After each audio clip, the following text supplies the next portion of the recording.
If you have two semi-trucks that are going to pass you and pass each other at the same time, it's not that there's no shoulder. The shoulder is just a snowbank. So if you have to pull off of the road, and I say off in quotation marks because you're not pulling off, you basically just ditch your bike and you scramble up the snowbank.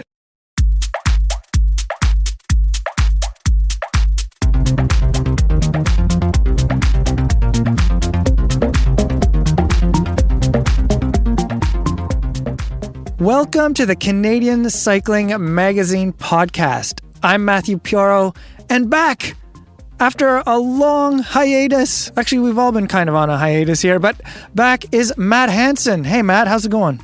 So I'm not fired? No. Yet? Well, no. Oh, good. Phew. I'm so happy to be talking to you once more. I'm so happy too. I've never been happier than this moment. I think you're exaggerating. I am. We actually shouldn't chat for too long because this episode features a big interview about a really big bike ride. It has drama, it has danger, it has snowboards. What? Yes. I'll explain all in just a moment.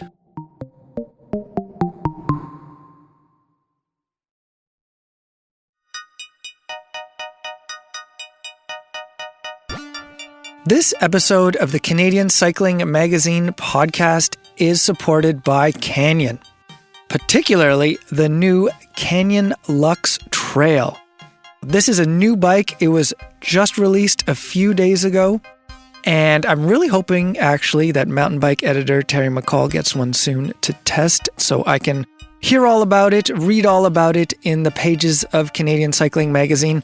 But the new Canyon Luxe Trail is born from an unrelenting need to push our limits, redefining what can be done on an XC bike.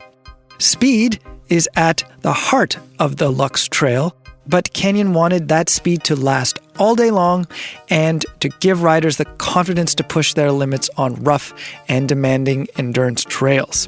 To make all-day speed a reality, Canyon completely redesigned the Luxe Trail to make it an ultra-capable XC bike that's incredibly light, exceptionally fast, and cleverly equipped with all that riders need to claim KOMs on Strava and FKTs, that's fastest known times.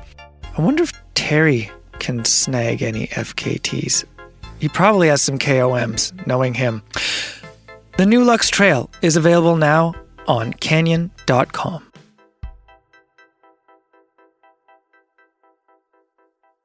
Before I unpack this big trip, I dare say epic trip, I don't like to use the term epic. I actually, whenever copy lands on my desk, I do an epic check. I find and delete most instances of epic because it's an overused word in our industry. Wouldn't you agree, Matt? That's a game changer. That's a game changer. Also a phrase banned from our copy. But I will leave the odd epic in when it, involves multiple days and great distances. And this trip captured my imagination right away because I have a soft spot for the North and exploration. And as a kid, I used to read a lot of that stuff. I even bought a backpack because you could attach skis to it. And as a kid, I had plans on biking with skis to go skiing. You never did. I didn't. But that backpack went on a lot of canoe trips. And this year, I did bike a canoe to the mighty Humber River with my kid, and we biked and canoed. Yeah, that was cool, actually. That was kind of neat. I never even knew those things existed, those portable canoes. I mean, okay, I guess all canoes are portable, but compact portable canoe. Yeah, this is a folding canoe. And it was a lot of fun. So that's, we'll call that a micro epic in the big city. All right. But on to the trip in question. I was recently contacted by Nick Khattar. He is a snowboarder, videographer, and he and his crew in March of 2023 went 1,340 kilometers from Terrace, BC to Haines, Alaska. The trip was just shy of 4 full weeks. They had trailers with them, and they were towing lots of equipment, including splitboards, because they were taking breaks along the way to skin up a mountain and then snowboard down it. And I'm sure all the roads were nice and paved and not a lot of traffic, right? Totally fine. Well, the roads had variable conditions. We'll get into that because that, of course, is a major feature. The roads closer, just north of Terrace, BC, sounded horrendous. It was the traffic, and it was the commercial traffic, the big trucks. And I don't want to give away too much, but Nick gets into the details, and it sounded horrible. And I don't want to give away too much, but this trip at the halfway point came to, let's call it a crisis. No one got hurt. Everyone made it out okay. But it started with 6 and it ended with 3. So we'll let Nick tell the story. We talk about gear, what can go wrong in the winter with bikes, and you, Matt, have a sense of this from talking with our mutual friend Buck Miller, right? A lot of people don't know his real name is actually Kevin. It's Kevin. Buck is his nickname. I think only his mom and the tax man call him Kevin. Yeah, probably right. But you spoke to Buck recently about fat biking. What are some of the things he said about fat biking in winter? Well, I mean, the whole thing was he does some pretty extreme rides in Nunavut and everywhere else. And I think the idea was just what he can take from, being dressed properly, being ready with your tires, studded tires, all the kind of stuff that you can take from these extreme conditions if you're going to use them in normal, minus 10 Canadian weather. And just also the benefits of riding the fat bike in the winter, well, it's going to help you in the spring and the summer because, you're going slow, but it gives you a chance to kind of work on your skills without biffing it. And if you do biff it, you're going 10K an hour, right? So you can work on your cornering. And if you crash, it's not going to hurt. Also, you're going to land in snow. That's true. These guys, the stakes were a bit higher because they were on roads and they were riding hardtails for the traction. But again, Nick, he discusses gear and maybe the good choices and the not so great choices they made with regard to that. The only other thing I maybe want to get ahead of or preview for listeners is it's an epic interview. It's a long one. But closer to the end, Nick gets into the ideas of suffering in such extreme conditions and balancing out with the sublime and just the amazing things that you experience as well on such difficult trips. And he articulates it better than many that I've spoken to or even read. So do stay tuned for the full interview. There's some really great insights near the end, and you'll hear his dog barking somewhere near the end because the dog wants to get involved as well. There must be something good about these rides. Otherwise, he wouldn't do them, right? Like you and I think, would wimp out in the first day. We'd be crying. I mean, I want to believe that I don't think I'm cut out for such a ride, and I don't like admitting that because, like I've said, these rides look awesome. But, I have been on really difficult canoe trips and whatever, and I do know what he means when you get these sublime experiences in nature, and it's worth everything. I mean, it's like when you're doing fall camping or something, and you wake up, you've worn all your clothes in the tent, you stink, you know how you get that fire smoke right away when you camp, like you have that smokiness, but you also have BO because you're wearing the same everything, right? But you wake up and you're freezing, and then you smell bacon and coffee, and it's like, the fog is there and all this stuff, and the lake, and even though you're shivering, it's just, that's the part I always like. Yeah, there are perfect moments, but they only come because of the difficult moments, I would say. So, without further ado, Matt, let's hear from Nick Khattar on his truly epic bike ride. Nick Khattar. In March 2023, you and 5 others embarked on a big trip. There were hardtails, and these were outfitted with trailers. And you guys pedaled, at least 5 of you did. You had one follow car, one follow truck, but 5 of you set out to pedal 1,340 kilometers from Terrace, BC to Haines, Alaska. The trip, as you've described it to me, featured horrendous weather, mostly snow and freezing temperatures, mechanical failures, and near-death experiences. Now, before we get into those details, what inspired you? What was the spark that led you and your fellow riders to take on such a monster ride in winter? Kind of the prelude to the whole trip was actually a movie that we made in 2020 where we canoed from the Mica Dam, which is about 150 kilometers north of Revelstoke, British Columbia. We canoed from Mica Dam to the Revelstoke Dam in the middle of the winter. And that trip and subsequent movie was called Without a Paddle. And so for the last couple of years, me and my film partner, Johan Rosen, we'd been trying to figure out a good sequel to do that movie. And I've always, wanted to do some sort of bike adventure and really wanted to do a biking snowboard crossover thing. So I think we were sitting around one day and I think it was Johan who just kind of came up with, we need to do this bike snowboard thing so that we can call it Without a Pedal, in relation to Without a Paddle. So, we're like, okay, well, that obviously is what we're doing then. And I don't really know where it came from. I've been to Alaska before, but Johan hasn't. But in terms of like snowboarding and free riding, Alaska is kind of the mecca for that. So I think maybe I was sitting around one day trying to come up with an idea. And I was like, well, why don't we just bike the entire length of the Alaskan highway? And so originally that was what the idea was. But when we started looking at the logistics and kind of the topography and everything around it, it didn't make a lot of sense in terms of like a snowboard trip to do that. So in the end, we refined it to the route we ended up taking. But that's kind of the evolution of how we got onto a winter bicycle trip to Alaska. Was mostly just a desire to make a sequel to a movie title that made almost too much sense to not do. And then, our desire to go to Alaska. So it was kind of those three elements all fell into place. I love it that you're using traditional summer sports, canoeing and riding bikes, to facilitate snowboarding. I think that's a great, mismatch in a way, but it seems to work out for you guys.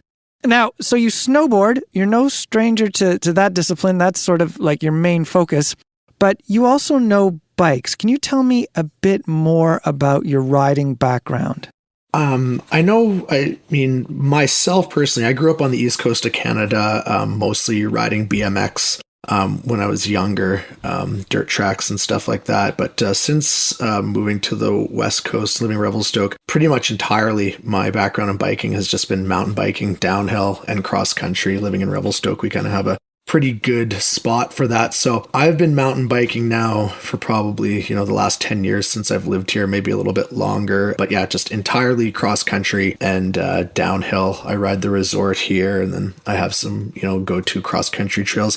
The other guys on the trip, Johan, I think his biking background is a little bit similar, maybe a little bit less. Like, he's a professional snowboarder, so like in the summertime, he mountain bikes a little bit here and there, but he kind of just mostly focuses on snowboarding.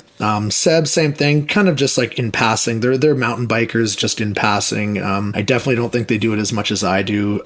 The other guys on the trip, they're definitely more bike oriented. Steve Hare, who was our photographer, he's a bike rep, and he's really into mountain biking. He's done some road cycling. He's done some races. I don't know if he's done any cycle packing trips per se, but I know he's been really into biking for a long time. Colin Dewat, who is another guy on the trip, same thing. I know him and his partner are really big into cycling, and I think he's done some races, but same thing. He lives in Vancouver, and I think, mountain biking is more his bread and butter. And then Logan Williams, who is our videographer in the support truck there, he is a mountain bike videographer. That's kind of why we brought him on the trip. That is his background. That's his specialty, is mountain biking, like specifically mountain biking. I don't think he has really any background in road cycling or cycle packing. So that's kind of, I think, the pretty quick and dirty general background to most of our biking experience. Now, how early did you guys start planning? I should add, this trip, you guys left from Terrace on March 9th of 2023. How long did this take to prepare this whole adventure? Well, that's the funny thing. Me and Johan have actually been planning this.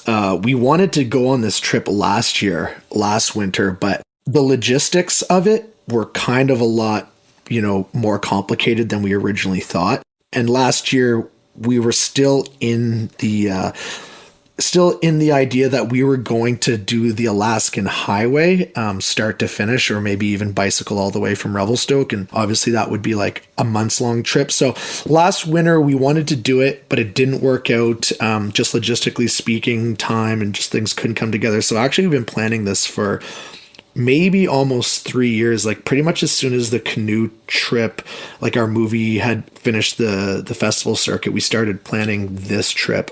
So yeah, like maybe 3 years it took us to plan and execute this trip. 2 years for sure, but yeah, like quite a while. There's a lot of moving parts for something like this, in comparison to, say, even just like a snowboard trip or our last big adventure in the canoe, where, that was just a 10-day trip. All you needed was, 4 of us and 2 canoes and a tent sort of thing.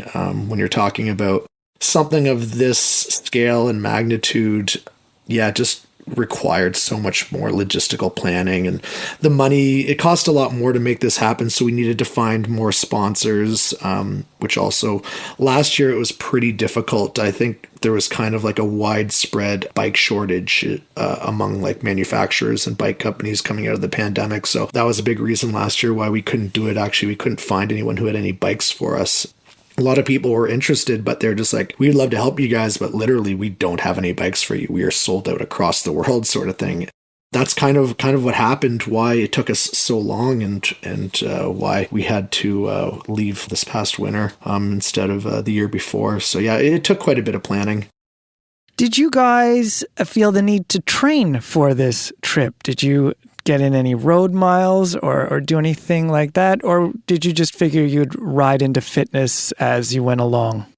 I personally spent a lot of time training last winter, not necessarily because I was worried about fitness, just mostly because I didn't want to be the person on the trip who couldn't make it or who was out of shape and holding everyone back. That could be my ego or my pride speaking. So I spent quite a bit of time training, but in general, I spend a lot of time on my bike. Like I bike probably 20 kilometers a day, just strictly out of like personal fitness and for my dog's purpose. We bike every day. So starting last spring, or the spring leading up to the trip, I was on my mountain bike literally every day, either riding the ski hill or cross-country mountain biking with my dog. And then as soon as Cannondale gave us the bikes, that's when I really kind of kicked into overdrive. So well into the winter, every day, it wasn't just like fully snowing in Revelstoke. I was out on the road biking 30 or 40 kilometers, as much as I feasibly could do with my lifestyle and other commitments. So, and then in the gym, I was heavily focused on, cardio, doing a lot of HIIT training and Tabata training on the bike, and leg strengthening. I was playing hockey probably 3 or 4 times a week, as well as, the snowboard stuff that I was doing. We were in the backcountry quite a lot, splitboarding. And I think I was training probably the hardest I've trained in a long time for anything else. A couple of the other guys, like Seb is a professional mountain guide. I mean, his time was a little bit more limited, but at the same time, he's out there every day, splitboarding, and he's in the backcountry doing stuff. Johan Rosen, who's my film partner, like I said, he's a professional snowboarder, so he's out there. They're out there doing stuff all the time anyway. Their fitness is pretty high. Garrett Warnick, he's a professional snowboarder as well. He was another guy on the trip. Same thing. They're out there, in the wintertime. I wouldn't say those guys spent much time on the bikes before the trip, but I think maybe they kind of assumed that their fitness was going to be fine. But leading up to the trip, as soon as I got I got my bike, I really wanted to kind of test it and see how it was going to feel. So I loaded up, like we got the trailers from Burley, and so one day I decided, I think it was probably in January or February, it was a clear day in Revelstoke, and I loaded up the bike. I put some weight in the trailer and I biked. I wanted to do 100 kilometers just to see how that would feel. So I biked from Revelstoke north up Highway 23 to a place called Carnes Creek. It's about almost exactly 50 kilometers north of Revelstoke and has some pretty good inclines there. So I did that to one day with the Burley trailer and the bike just to see how it was going to feel. And it was grueling, to say the least. I mean, the roads were pretty clear, but it was cold, and there was a lot of hill. It was, I mean, considering my fitness at the time, what I thought was pretty high fitness, it was a very grueling ride, and that was only 100 kilometers. So that was kind of the biggest training day I think that I did leading up to the trip. But yeah, like I said, I was training pretty hard, and that was a big wake up call the day I went to go do that bike ride north. I couldn't actually believe kind of how much juice it took just to do 100 kilometers. I mean, I guess 100 kilometers isn't anything to scoff at, but you know, you hear guys talk about road cycling and road biking, and you know, 100 kilometers on a good road biking day really isn't that much at all. But yeah, that was really something. I was pretty worried actually after I did that day about what the whole trip was going to entail for not just me. I mean, I was training hard, but in my mind, I started to have some serious concerns about the guys who weren't out there every day like I was biking and training. I mean, that shows a lot of wisdom, testing your gear before quote unquote race day or trek day. But yeah, I could understand you being a little apprehensive. Tell me more about the gear. It's a Cannondale hardtail, I believe, and the Burley trailer. How did you guys decide on that configuration? And I'm thinking the other options out there could be panniers or the bike packing setup with frame bags. Like, what led you to the setup you picked? Yeah, the gear thing is kind of a complicated or complex situation, because at first thought, we were all like, okay, we should have gravel bikes for this. That makes the most sense. We're going to be going, you know, on some rugged roads, kind of from everything that we kind of knew, just as like, you know, sideline bicycle guys are like, you know, gravel bikes, that makes the most sense. The guys at Cannondale were like, yep, we got these great gravel bikes for you. Should be fine, you know.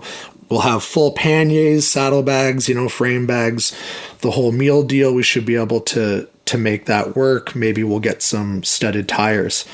So that was kind of our first train of thought. And then kind of later on, as we were getting closer to departure, one of the guys, Steve Hare, he's kind of our bike specialist on the trip. That's why we brought him on to act as, I mean, not just as a photographer, but because he was the one guy that was going to be kind of the bike mechanic and the bike guy. So, but closer to departure, Steve started having second thoughts, I guess, about the efficiency of having gravel bikes because of the time of year. You know, what happens if we get into serious snow and ice? Like, are those bikes are we going to be able to actually keep riding even on studded tires if we get into serious snow and ice conditions? So in the end, Steve decided that maybe having mountain bikes, because the ability to have wider, a little bit more aggressive tires would be the way to go. And then, you know, if things got really hairy, well, then we'd have studded tires in that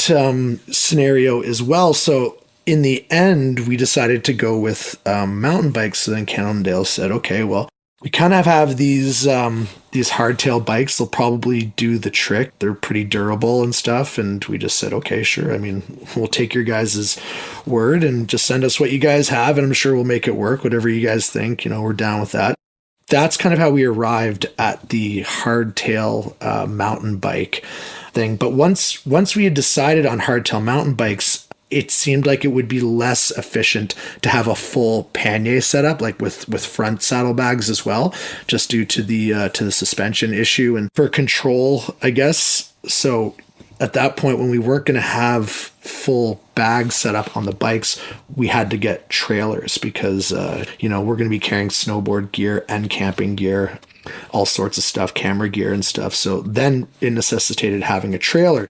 From there, I guess Garrett had reached out to a brand. I believe Burley is out of Oregon, and that's where Garrett is from as well. He's from Bend, Oregon. So he reached out, and Burley was on board right away, and they sent us these bikes or these trailers.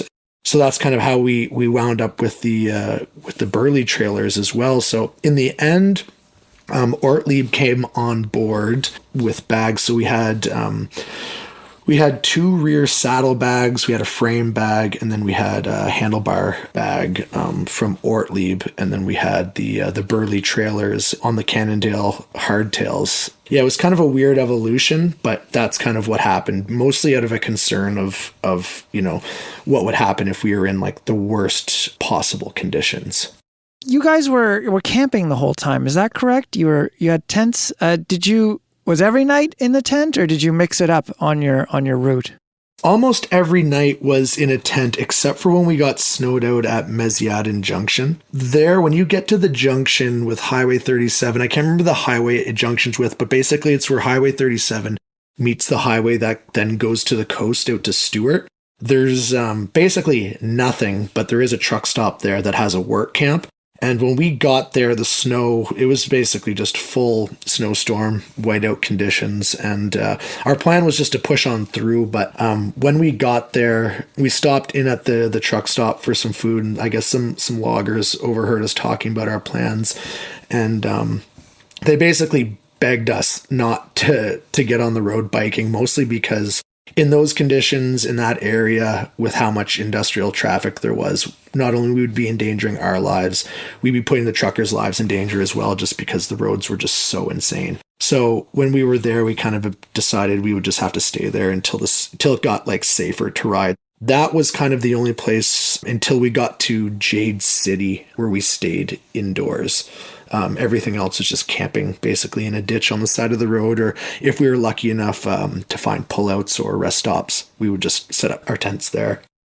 You mentioned the traffic there. I want you to maybe give us a bit of a picture of the roads you're on. You mentioned Meziadin Junction. Now that's not too far into your trip, which started in Terrace, BC. For people who maybe aren't so familiar with this neck of Canada, we're talking well north of Vancouver, but still kind of close to the coast. And what you guys did is you basically went north to the Yukon, then you hung a left and went west, and the route kind of takes you down and up and down. You kind of bob into BC, back into Yukon, BC, and then into the Alaska Panhandle. But backing up there just a bit, tell me about the nature of these roads that you're on, especially leaving Terrace and going north. What's the traffic like? What are the road conditions like, especially at that time of year in early March?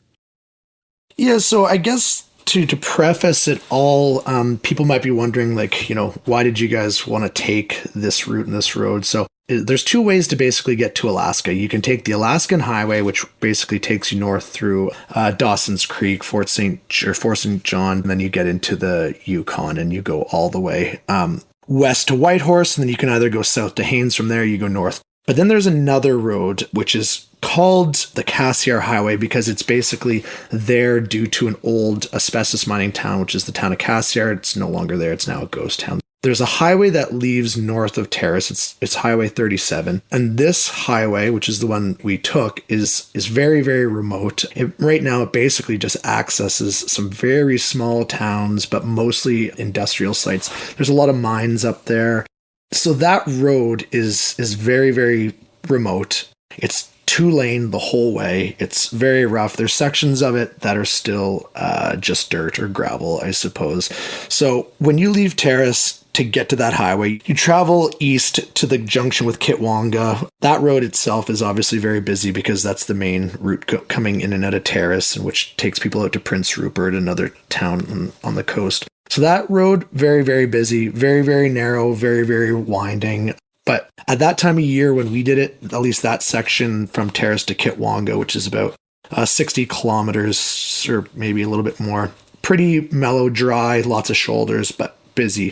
When you get off of that and you're on to Highway 37 properly, it becomes the same thing, very narrow, very winding. But the only major difference is that there is no shoulder. It's not plowed. They don't plow out the shoulder. The highway is essentially strictly maintained for industrial traffic, i.e., the semi trucks and stuff that are coming and going to either the industrial sites or bringing fuel and supplies to these small indigenous communities or just the small towns along the way. So the first bit of the road, the trip, basically Terrace to Mesiaden Junction, was pretty dry. I don't think it really snowed on us at all, but as soon as we got to Mesiaden Junction and the snow set in, the roads from there basically just became absolutely horrendous. A lot of snow, kind of compact snow and ice, and, again, no shoulder at all, but a lot of heavy industrial traffic. So we're talking logging trucks, semi trucks, wide loads carrying, big machinery in and out of these mines. Just constant, like literally nonstop. As soon as you leave Mesiaden Junction, it's just coming and going all the time. So the other thing about it is it's not that there's no shoulder. The shoulder is just a snowbank. So if you have to pull off of the road, and I say off in quotation marks because you're not pulling off, you basically just ditch your bike and you scramble up the snowbank.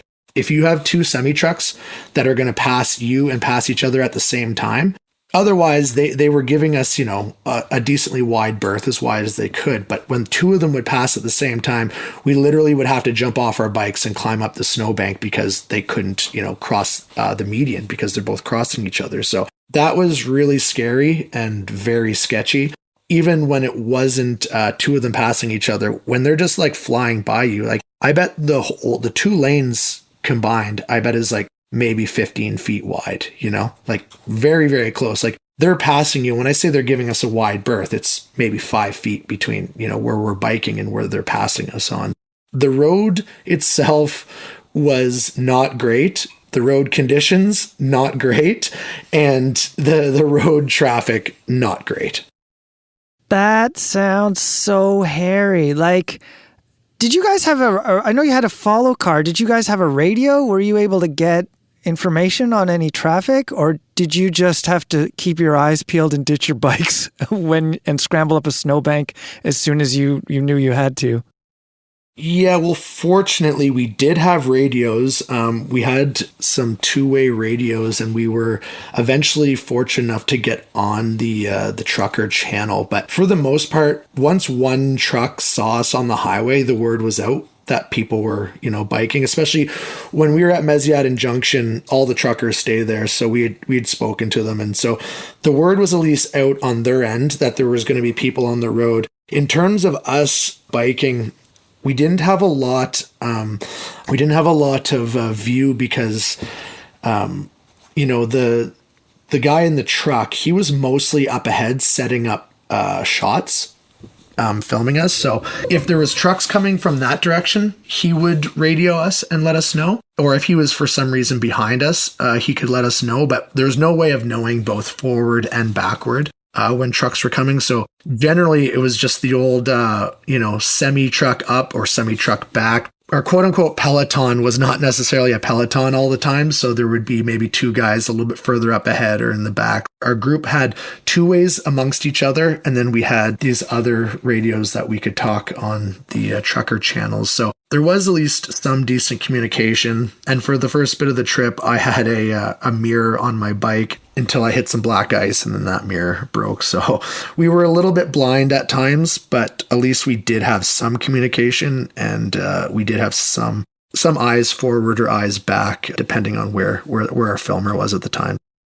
So I teased at the beginning of this interview near-death experiences, or you teased that. That's what you mentioned to me before we got on this chat.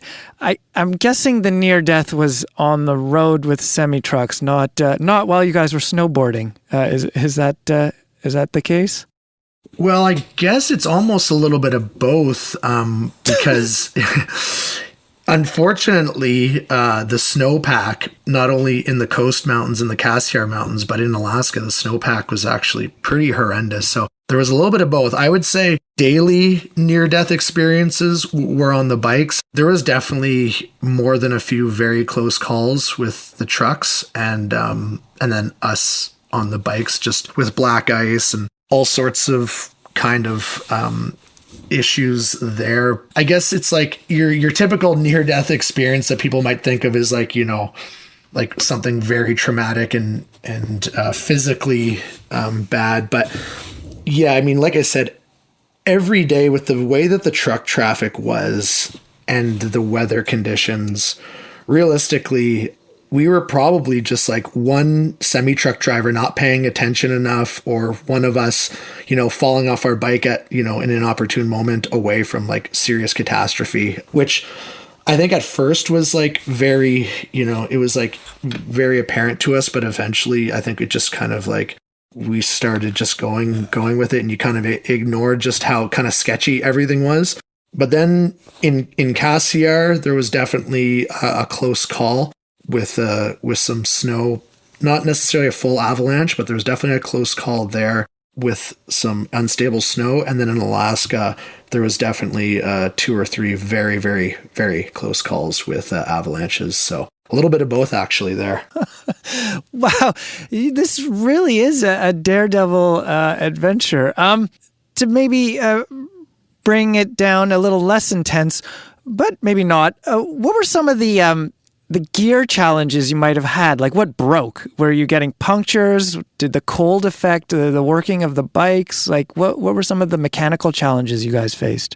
It's funny, circling back to the wisdom of road testing your gear beforehand. I really had like no clue about a lot of these things, but I was the only person in the whole group that had actually taken his bike out before the trip. And so like I said, I'd probably put a few 100 kilometers on my bike before the trip, and then I took it to a bike shop and got it tuned up before we actually departed on the trip, just because I'd noticed, you know, like the derailleur and stuff was acting up. And I didn't even realize until after that like new bike cables, brake cables and derailleur cables, like shifter cables, they have to stretch, or they do stretch. And so they're factory tuned to a certain stiffness. So, you know, you want to work that out, which fortunately I did before the trip, but nobody else did. So right off the get-go, pretty much as soon as we left Terrace, maybe like 60 to 100 kilometers down the road, almost everyone's derailleur needed some adjusting. There was actually an issue with someone's pedal falling off pretty much right away down the road. I don't know if it's because we switched out all our stock pedals to plastic ones just for to mitigate cold transfer on our feet. So I don't know if maybe he just didn't retighten his pedal, but I think it was 30 kilometers down the road, he literally lost a pedal, which is kind of funny when you consider the title of the movie is Without a Pedal. But yeah, so right away there was a lot of derailleur issues, which required us to do some tuning, which was kind of a running theme with everyone, not just like cables, but once we got into snowy and icier conditions, like derailleurs just started icing up. So you'd have to pull over to the road and get like a knife out or something and literally just chisel ice out of your clutch or out of your chain, which was, you know, that was ongoing. We didn't actually have any flats until well after Jade City, kind of like more than halfway through the trip is when the first flat occurred, and it was actually on Garrett's bike. And we had been traveling with like quite a lot of spare parts up until Jade City, because we had the ability to put them in the filmer's truck. We just had like spare tires, spare chains. We had a lot of stuff, and basically enough spares for everyone's trailer and bike. So enough of that for basically 5 people.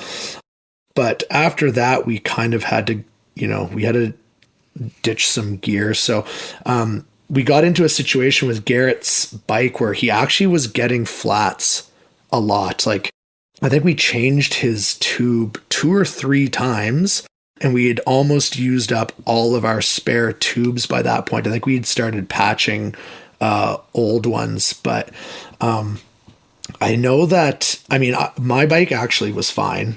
somehow, other than, ice buildup. But I know Johan and I believe Garrett said that they were riding basically the last half of the trip without their highest and lowest gear because they just we couldn't fix the derailleurs. So yeah, there was definitely some ongoing issues, mostly, like I said, derailleur issues, but then we couldn't really figure out how and why Garrett's tire kept going flat. We checked his rim for burrs, we sanded it out and stuff, and he kept getting these flats, and yeah, it was so weird. But yeah, fortunately, I think that was the extent of our mechanical issues. We had all, prior to leaving, so the bikes came with obviously dropper posts. So we had locked those out using hose clamps because we just didn't want to have even the option of, your seat just not rising if you needed it to. So we kind of tried to sort that problem out right away. And then our suspension as well, because you couldn't really lock them out. You can make them a bit stiffer. We used hose clamps actually to just fully lock those out.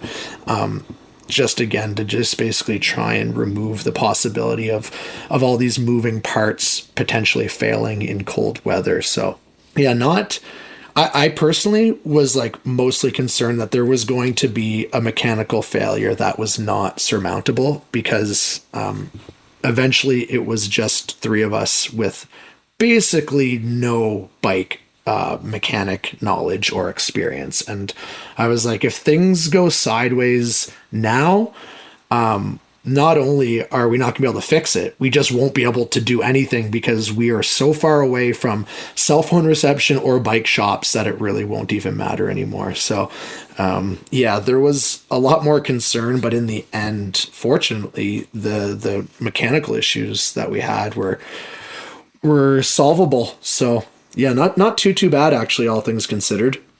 You mentioned that the group went to 3. I want to get into that in a minute, how it went from 6 to 3. But before I get there, this is a question I ask people who do these big trips, because I know that when you're in a trip like this, you're spending so much time with the same group of people. You almost develop your own vocabulary sometimes, and you develop your own in-jokes. I'm wondering if there is an in-joke that you had during this trip that made perfect sense, cracked you guys up, but it sounds absolutely bonkers if you're to relate it now. Did that kind of joke develop during your trip? It's kind of interesting because half of the crew is really well acquainted with each other, and we're almost like brothers or family or whatever, and the other half didn't really know each other very well. So even before the trip, I think there was like a little bit of that between me and Johan and Garrett because we spent a lot of time together. Like a specific in-joke in that regards between us, I'm sure there would be if I could just think back of it, but a funny running joke that kind of did eventually present itself was the idea. I mean, basically whenever there was a situation, it was like a running theme that we had to all discuss it and all come to a consensus on it. So like the running inside joke was, do we have a consensus? Because we never had a consensus on anything, but we always had to talk through, like basically talk circles around every issue we had. So it was kind of funny, are we going to stop for lunch? Do we have a consensus? So I mean, that was kind of the one thing that I can think of off the top of my head that became a running joke, because yeah, there was never really a consensus, but we were always trying to get one, which goes back to that group dynamic kind of thing that you're talking about. To me, that almost sounds like a way of like maybe deflating any non-consensus that you guys were facing. It's like, okay, we got to make a decision. Do we have consensus?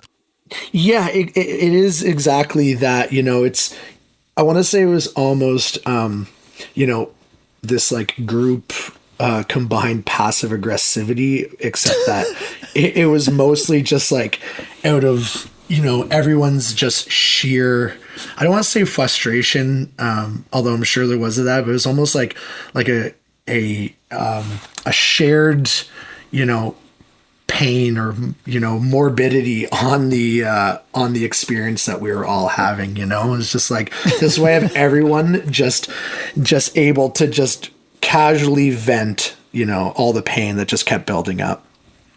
Returning to group dynamics and going from 6 to 3, I understand something happened. I don't know if this is halfway through the trip. It was in Jade City. Maybe can you tell us why members left? I understand you kind of alluded to it with the fact that you didn't have all the gear that you started with. What changed in Jade City? Yeah, so it actually, funny enough, it was almost exactly halfway. I think from Jade City to Haines is 613 kilometers, something like that. So almost exactly halfway through the trip, distance-wise, maybe not total trip-wise, but basically kind of from the very beginning of the trip, there was just some group dynamics there was a lack of cohesion, I think mostly just because 3 of us had spent so much time, even that winter, we do a lot of snowboard filming together and we've done these other adventures together. So there's probably like a little bit of like, I want to say it's like maybe like clickiness or just like a little bit of like bonding that we'd already shared. And so the other guys probably felt, on the outside of that a little bit. So right from the get-go, personally, me as the director and a producer, I could kind of like, I tried to like, act a little bit more as the facilitator to try and keep everything together. But right from the get-go, I could kind of just feel that there was, a lack of cohesion for whatever reason. And it just kept growing and growing. And I think it mostly had to do with the fact, not necessarily just because, we were all friends. We just hadn't all spent, a lot of stressful time together, time in these like kind of like tight, stressful situations. So I think it was more just about, the pain and pressure of the trip than it was so much about, our relationship with each other. But by the time we got to Jade City, things had kind of come to a head between a couple of the team members with differences in opinion on roles on the trip, kind of what was expected versus what they wanted to contribute or what they wanted to do. Also, maybe there was like, I don't know, a bit of resentment between, maybe a bit of resentment between, power structures or something, maybe just like unnatural or like unofficial power structures, I guess, maybe just between the filmer and the photographer.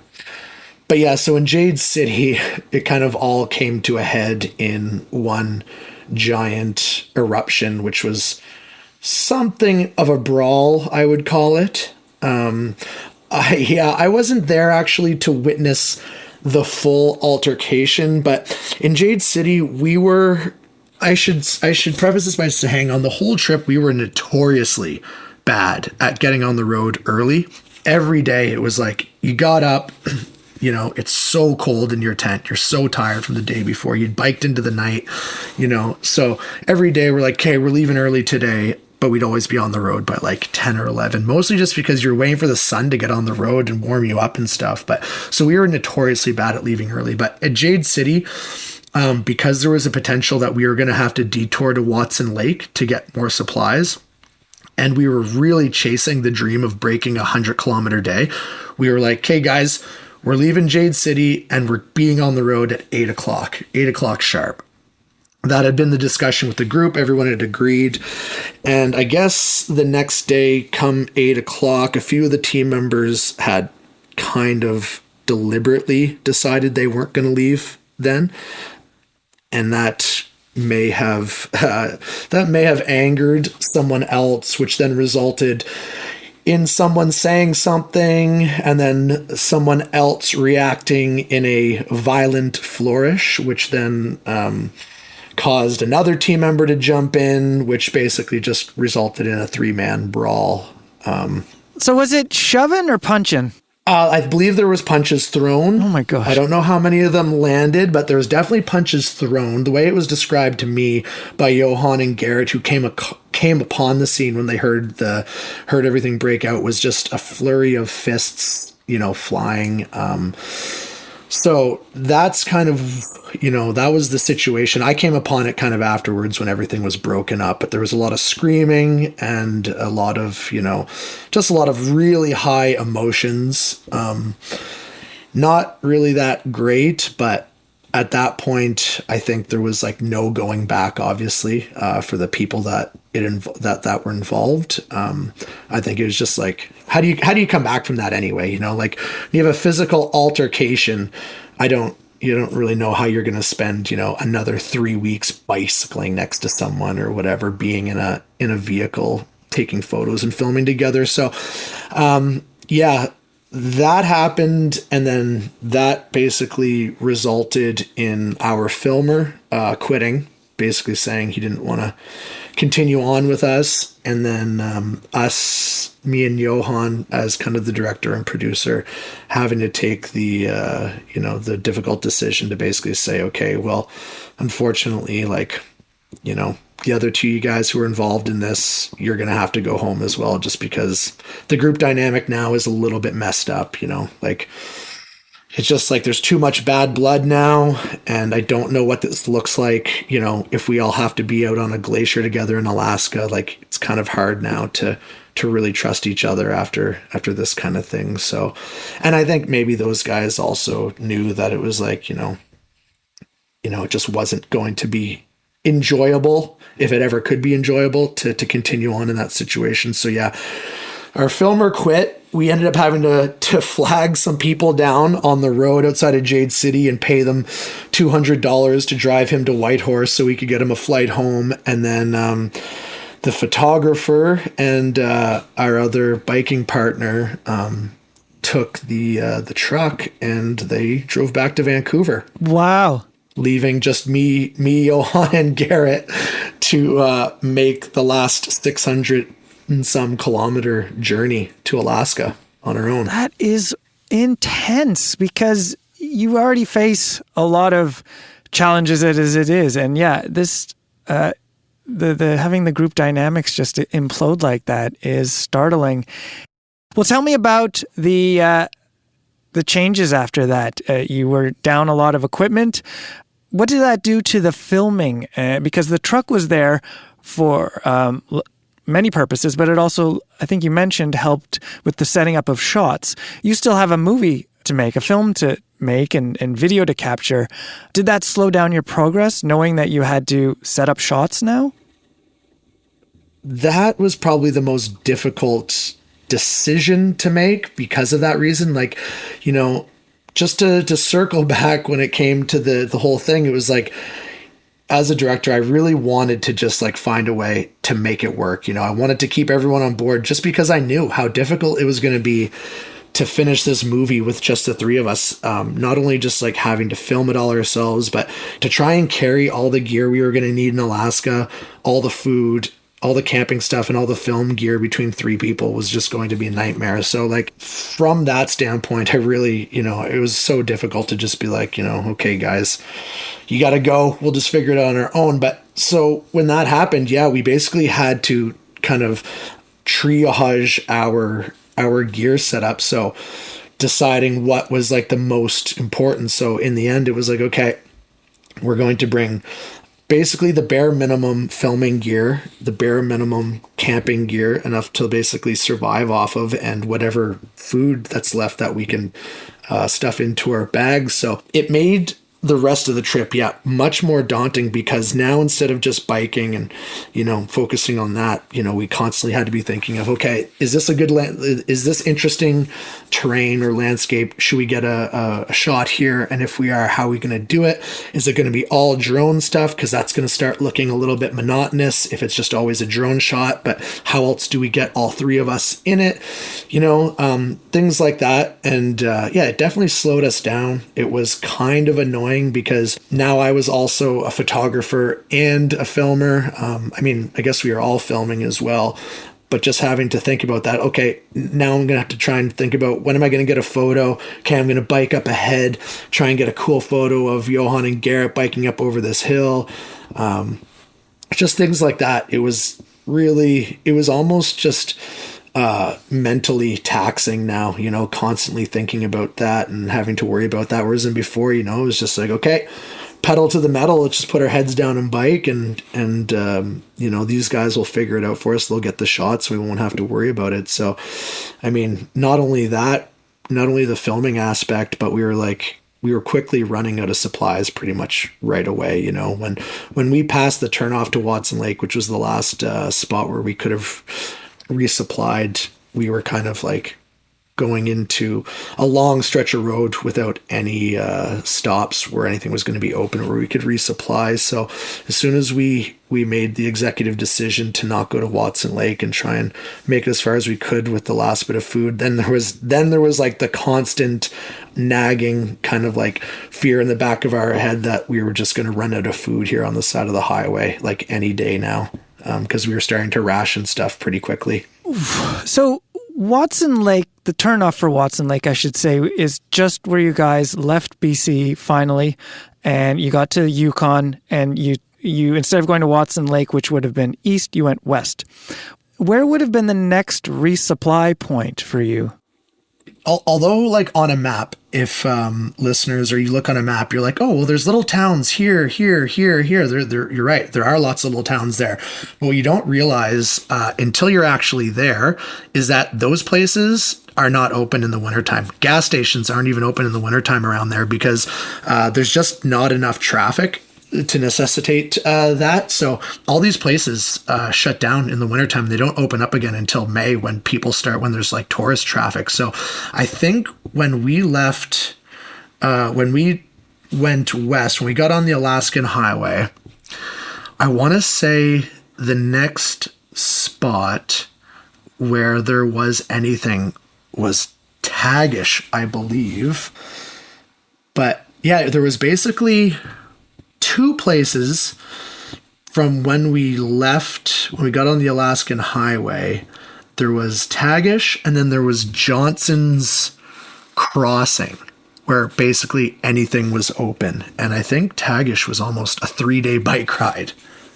I am just checking that out now. So like from that turnoff close to Watson Lake to Tagish is about 370 kilometers. And you guys were not doing more than 100 a day, as I get it. As you mentioned, there's lots of town names in between, like Swift River, Morley River. Then there's actually Johnson's Crossing comes before Tagish, but still, that's a long way to go as your supplies are dwindling. Yeah, exactly. We were like, I think when I averaged it out, we kind of were doing about 75, 80 kilometers a day up until that point. So the first place that we came to when we got onto the Alaskan highway was Teslin. Teslin was the first place that had anything open at all. But fortunately, along the road, I can't remember if this was I think we had been on the Alaskan highway for a day or two at this point, but we basically were now almost completely out of food and supplies, and we came into this small place called Rancheria. It's a very, very small community. They used to have a restaurant that was open. It's not open anymore. I think maybe there's gas in the summertime, but we rolled into there after dark, and we basically were desperate. So Johan, being the very outgoing person he is, actually walked up to someone's house after dark, knocked on the door, explained our situation to them, and this nice couple that lived there, they basically gave us a grocery bag full of food. They gave us like a bunch of cans of soup. I think the nice lady, I think she even cooked us hamburgers that night for us to eat at our campsite, and gave us some eggs for the morning and stuff. And then the next morning, they actually invited us in for coffee at their house. So yeah, like thanks to them, actually, we were able to make it all the way to Teslin, which was our only resupply point at that point. That's amazing. The kindness of others helping you get through your trip. The next question I have is actually related to snowboarding, because that was a key element of this trip. And you guys would stop along the way, skin up your splitboards, and then take some turns. That's a whole different physical activity. How did you balance out, the day in, day out endurance of pedaling your bikes, and then what? You're going to climb a mountain and then sail down it? Like, did you guys plan some rest before the snowboarding, or how did that work? Yeah, so I think there was prior to the trip, I think we were really hoping that the mountains along the way would be kind of like right off of the road, where you could just like almost drop your bike and go right up these mountains. But as it turns out, that wasn't really the case, other than in Ningensaw Pass, which even there required like quite a bit of walking to get to the foot of the mountains. So basically the whole way along the trip, we were really looking for areas where we could do that. Just get off the bike, go up, get a quick ride in, come back down, get on the bikes and go. But the reality of the situation is that the mountains around there are much, much further off the highway than we had originally expected. And B, that the amount of energy and like mental and physical endurance it takes to just bike all day and sometimes into the night, and kind of like how you feel in the morning and stuff. It actually just is, it's so draining, like, even though maybe to some people listening, it's like, oh, you're doing 75 kilometers a day. It's like, yeah, we are, but it's also minus 20, and we're pulling trailers that have easily 50 to 60 pounds of gear in them uphill a lot of the times. So like, we're not making a lot of distance, but it's not because we aren't trying and we're not like pedaling hard. It's because our bikes are heavy, our gear is heavy, it's cold and it's wet, and it's just hard. So it was pretty quickly on in the trip, we were like, there's no way we're going to bike and snowboard in the same day. It's just not going to be possible. Basically, everywhere we went where we snowboarded, it necessitated us stopping, like bike, stop, camp, get up that morning, snowboard, come back down, sleep, get up, bike the next day. It just wasn't going to be possible to do both. And I think realistically, like given how short kind of the days were still at that point, it just wouldn't have made any sense. We go up, snowboard all day, come down, get on your bike at 4:00 and bike for 4 hours into the dark just to make 20 kilometers or something like that. So in the end, that's kind of what it looked like, is we just had to sacrifice a full day for snowboarding. So you faced this challenging stretch of highway, the Alaska Highway, that was weaving from Yukon to BC into Yukon again. And you mentioned that you guys couldn't really break 100 clicks in a day, but you did eventually. Can you tell me on what day you broke, or at least got to 100 kilometers? Yeah, so like you said, the Alaskan highway stretch was like by far the most miserable experience maybe of my life. Like, I'm not even joking. It was 5 days of the coldest biking I've ever, just the coldest. It was like minus 20 in the day and probably minus 30 at night.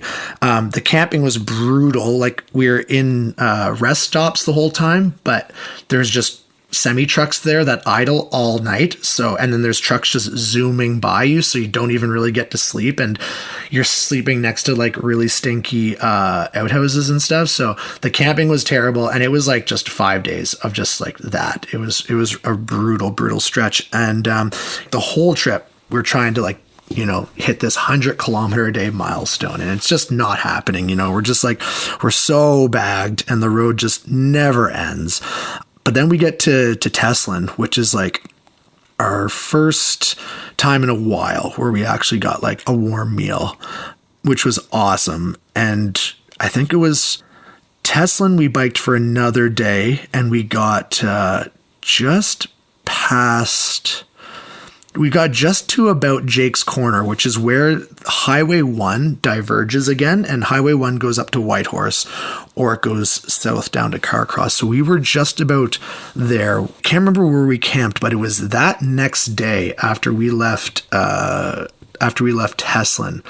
and we biked. I don't think we had any expectations that day, but we just knew, we were like, okay, today's the day we get off the Alaskan Highway, this miserable stretch of life and highway we just don't ever want to see again. So We biked, and then as soon as we got off of Highway 1, which then gets onto Highway 8 going down to Tagish, the road starts to like dip down a bit, and I think we biked until, I don't know how many hours we did that day, but we biked like into the night. And I just remember like that day sitting down and like Johan looking at his Garmin, and then us looking at it, and I think we did 112 kilometers that day, like almost without, I wouldn't say without trying, but like we had no idea we were going to go that far. We just kept biking and biking. Like I said, the sun went down and we all kind of still had energy. So we're like, let's keep going until we find a good spot to camp. And then like he looks down at the end of the day, he's like, guys, you won't even believe it. Not only do we break 100 kilometers, but we like crushed it. So that was a pretty sweet little reward for getting off the Alaskan highway, was to know that we had finally broken that benchmark, that milestone, and that we weren't going to actually have to be on the Alaskan highway maybe ever again. So that was nice. And so that night, were you in Carcross or close to Carcross? Actually, so that night we were just outside of Tagish. That next day was a really short bike ride into Carcross. I think it was like 40, 50 kilometers maybe to Carcross. So that was like kind of a half day of biking.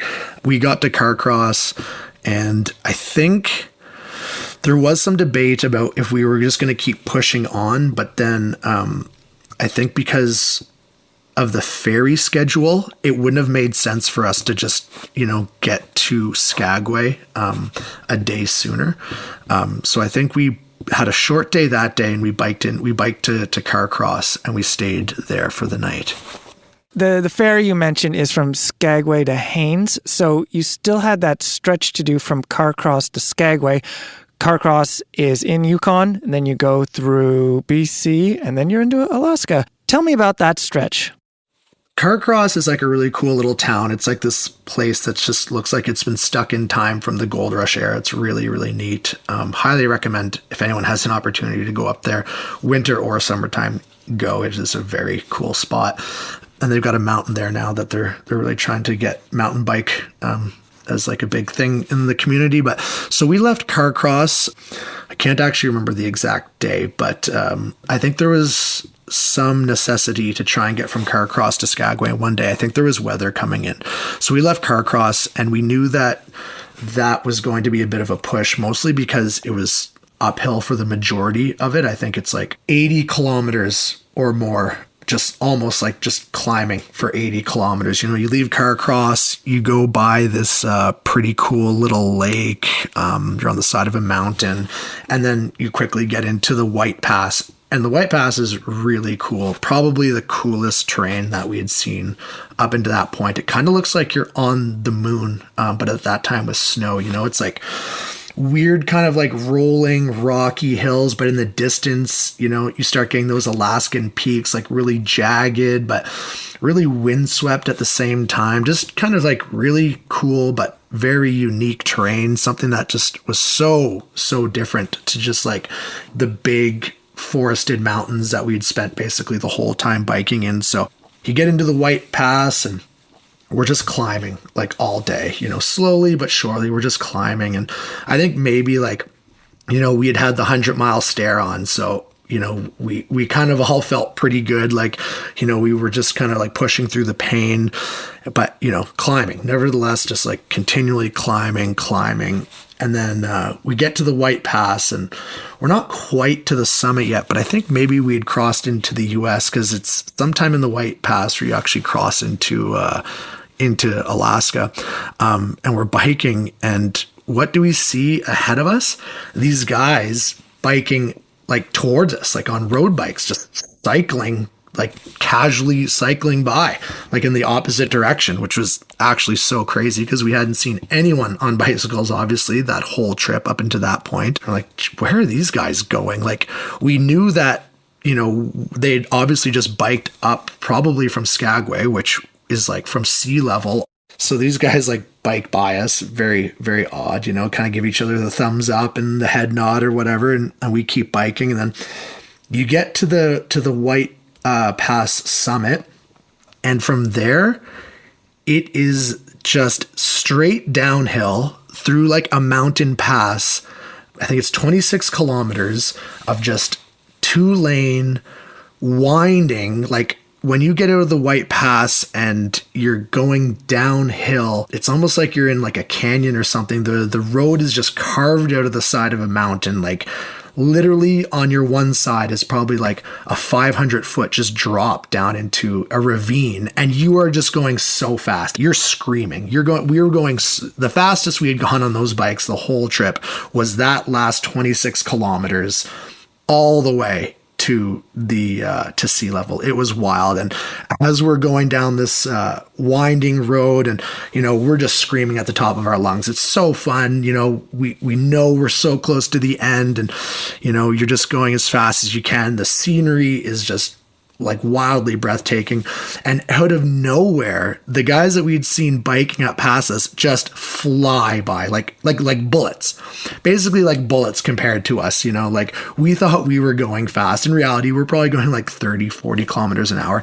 These guys just like bullet past us, just like a lightning bolt. It was so funny, so the whole day, but certainly the last 26 kilometers of that bike ride were definitely the highlight, honestly, of the whole trip. It was so fun and so cool, so hair-raising and white-knuckling.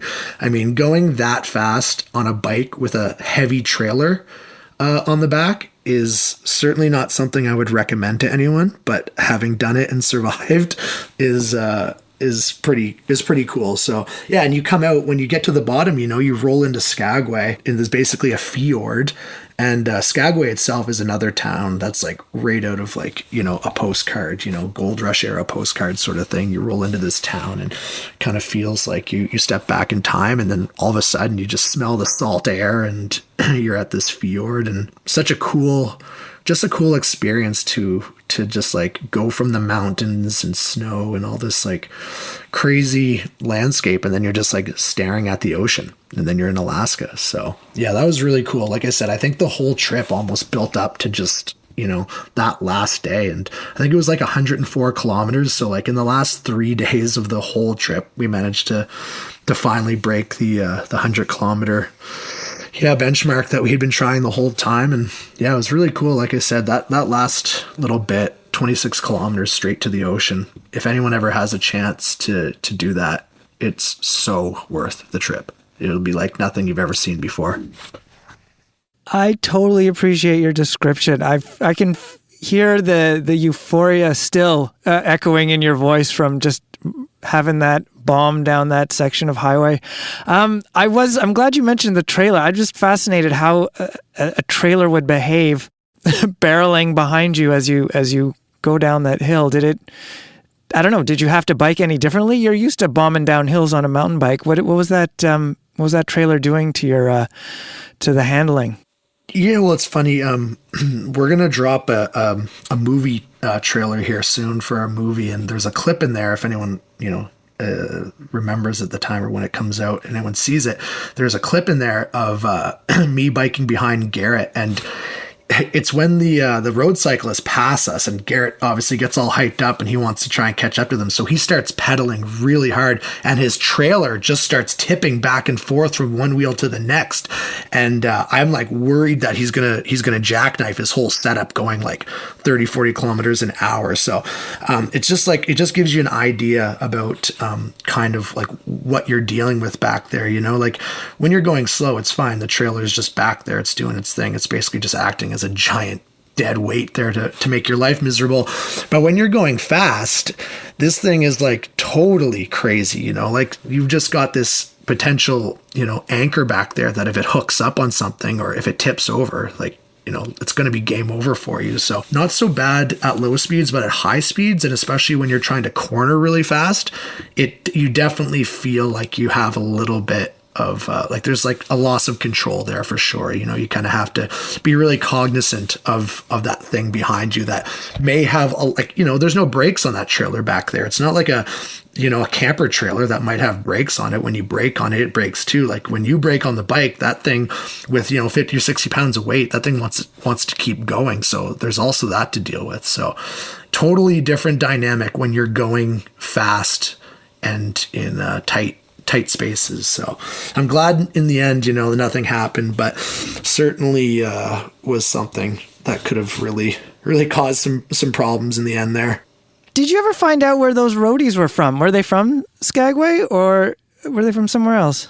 Yeah, it's funny. So we ended up seeing them again, and we met up with them actually at the brewery in Skagway, and they were all from Whitehorse actually.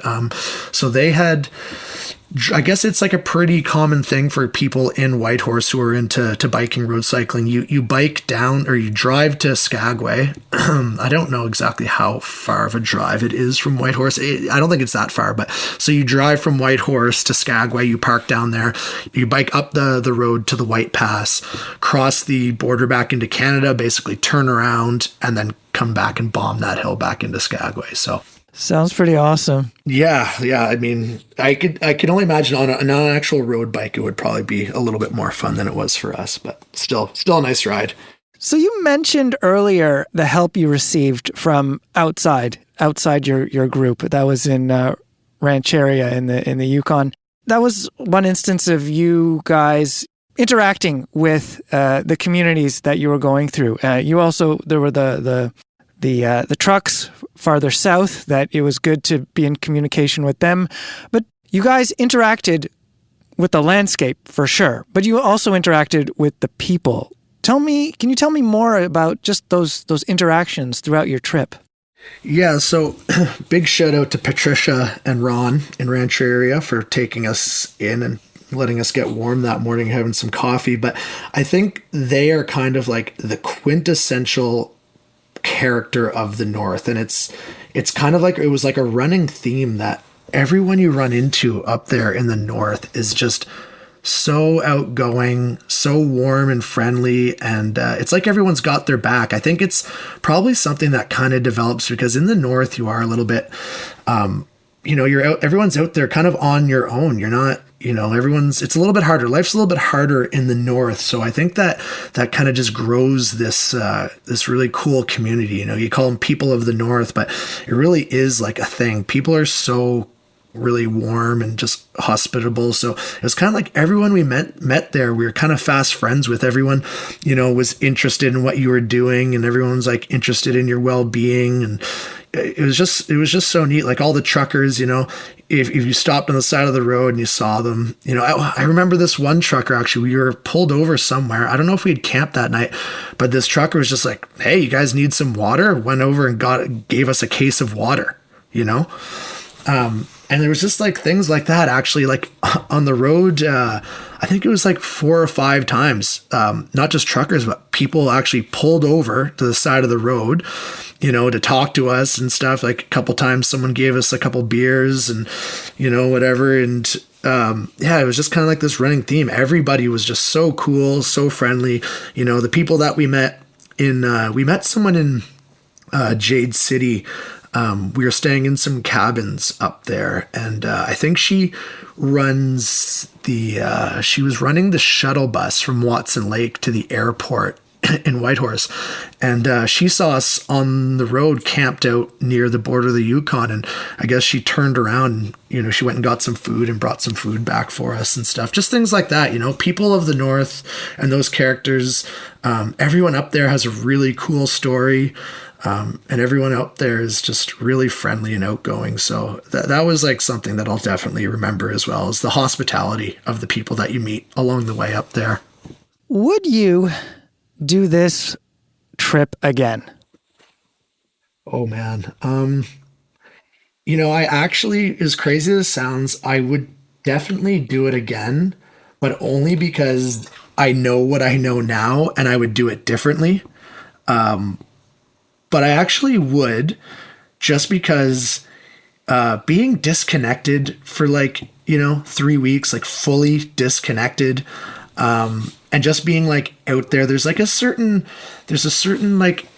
tranquility and peacefulness when, you're out there. And even though it's like painful and it's rugged and there's a bit of misery and stuff, there's just like something serene about that when that's all you have to focus on. And like kind of the bonding that happened, even though there was all that stuff that happened, like those guys are all still good friends of mine. I still see those guys and talk to them and stuff. And yeah, I would definitely do it again because there was like so many cool experiences, and it definitely just had like this like awesome effect on me that yeah, I would definitely want to do it again in some capacity, for sure.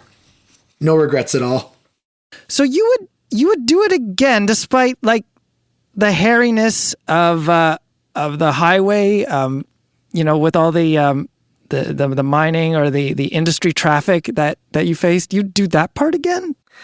Yeah, I mean, that part was definitely sketchy and not that sweet, but it actually only represented, like it was maybe a third or a quarter of the trip where it's like that. Like, honestly, once you get past, I'd say it's probably like 1 or 2 days of biking. It's maybe a couple 100 kilometers north of Meziadin Junction where you finally get past like the last of like the big mines up there and stuff. And then it like the traffic literally drops off to like one vehicle a day sometimes at the most, like, and then it's just like maybe you see a fuel truck that's bringing fuel to Dease Lake or to some of the smaller places. But man, there was like times where we just didn't see anyone for like maybe a full day, which is like such a cool feeling to just feel like you're on this road by yourself in the middle of nowhere. Like you could be the only people left on planet Earth and you're just out there biking and you have the whole world to yourself, like there was times where we biked into like, we almost biked to midnight or something. And you look up and it's like the clearest night you've ever seen, the clearest stars.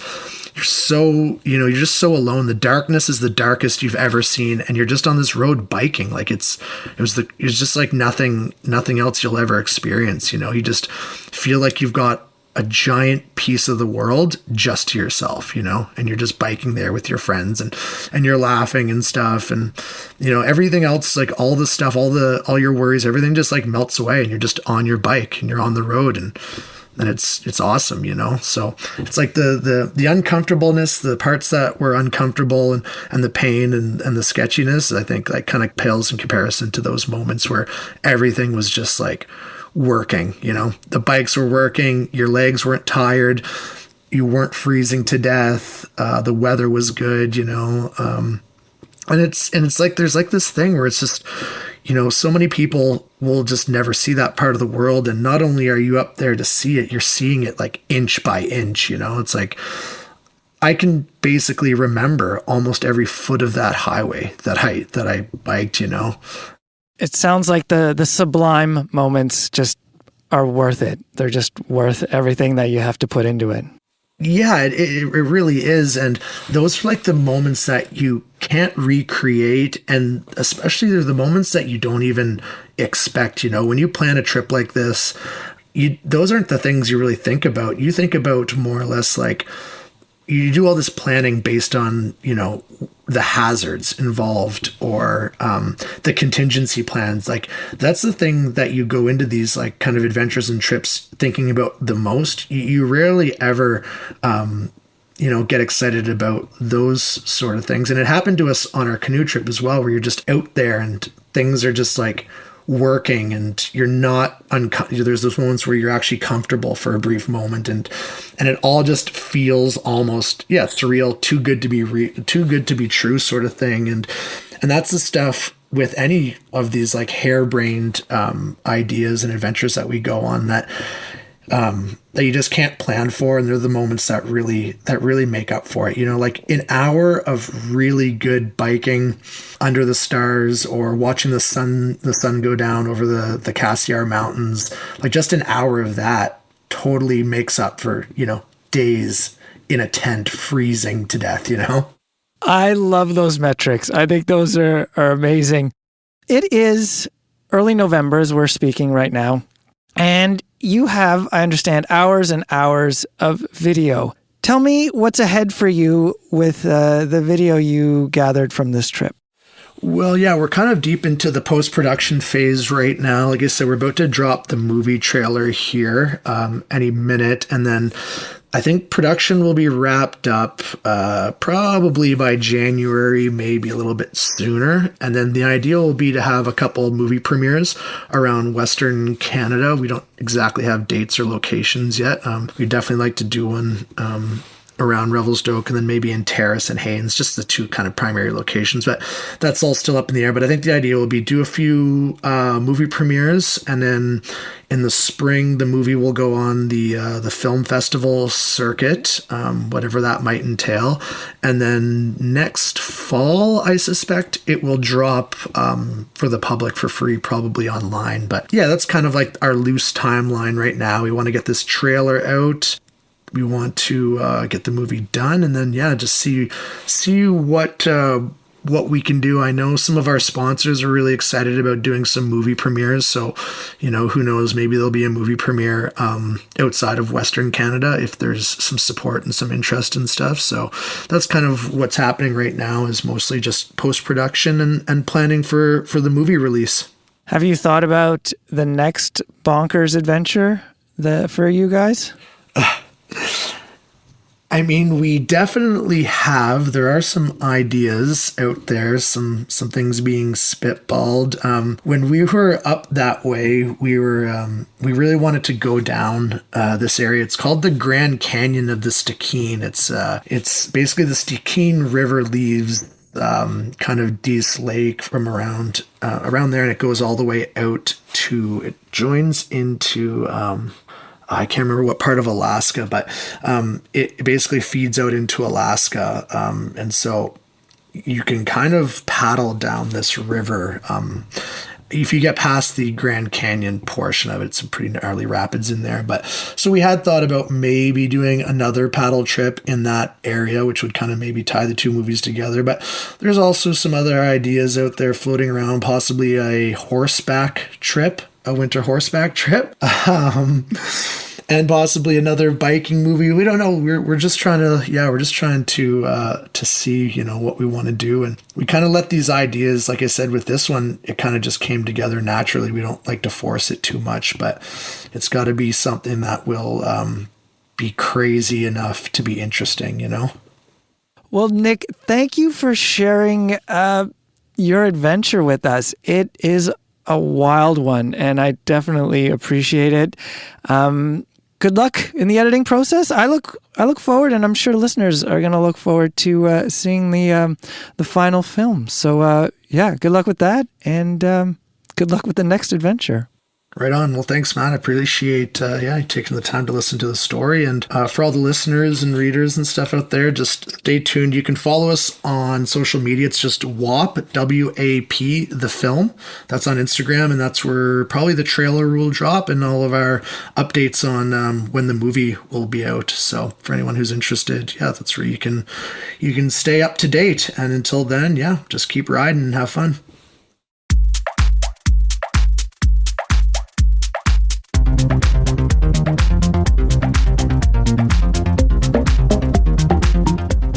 And that's the episode.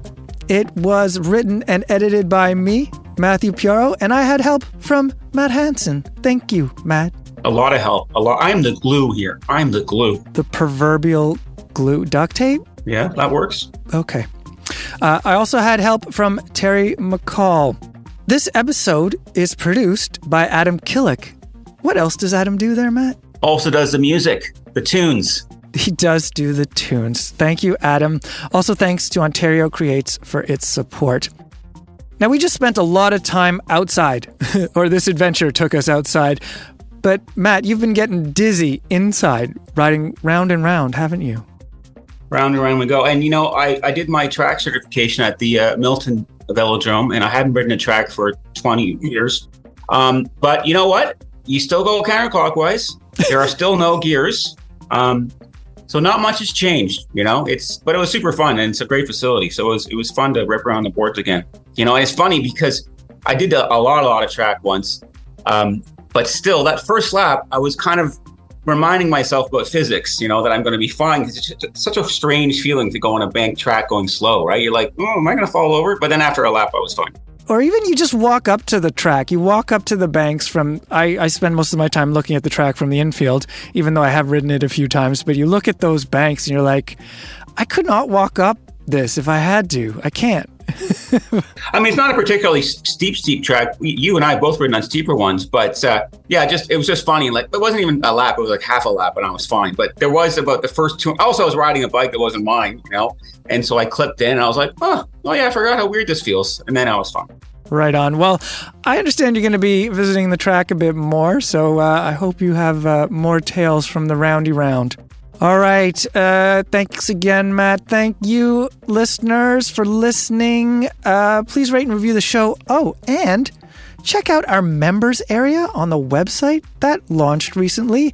It's a place to read the fine journalism that goes into the magazine. It's available in the members area. And you can have discussions with me, Matt, Terry. We can chirp each other. We chirp. There's some great banter. Great banter. I'm allowed to talk about the 90s there. I'm apparently allowed to, well, not anything, I guess, but I can talk about the 90s, cycling at least. I'm not going to talk about, Pearl Jam, although I could. I guess I can do whatever I want. You can't. No. It's still a cycling members area. Unless you can find me Eddie Vedder on a bike. Until then. Jeremy's riding. Oh, yeah. That was terrible. You didn't have to cut that. Oh, no, that would sting. Thanks, everyone. Thanks for listening. Ride safely, and we'll talk to you later.